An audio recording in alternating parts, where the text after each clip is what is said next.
ছত্তিশগড়ের ভিলাইয়ের রুংটা আর দুই কলেজের অনুষ্ঠানে গিয়ে যে কাণ্ড ঘটিয়েছেন আদিত্য নারায়ণ তা নিয়ে চর্চার অন্ত নেই। গায়কের কীর্তি ঘুরে বেড়াচ্ছে সমাজ মাধ্যমের পাতায়।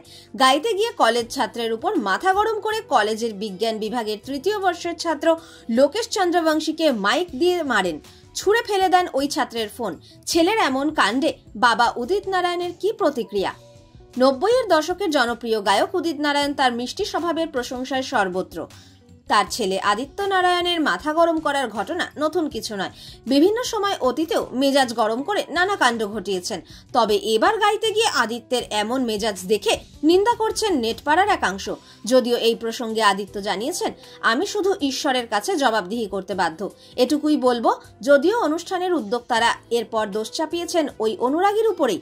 যদিও ওই যুবক জানিয়েছেন, আদিত্য স্যারকে সকলেই ফোন দিচ্ছিল, উনি নিজস্বী তুলে ফোন দিচ্ছিলেন, আমিও ফোন এগিয়ে দিই, তাতেই রেগে গিয়ে ফোন হাত থেকে নিয়ে ছুঁড়ে ফেলে দেন, আমাকে মাইক দিয়ে মারেন। কিন্তু হঠাৎ কেন এমন করলেন তার কারণ বুঝতে পারলাম না। আদিত্যের এই ব্যবহারে তার ফোন প্রায় দুটুকরো হয়ে যায়। এই ঘটনার পর একাধিকবার উদিত নারায়ণের সঙ্গে যোগাযোগ করা হলেও প্রতিবারই ফোন কেটে দেন গায়ক।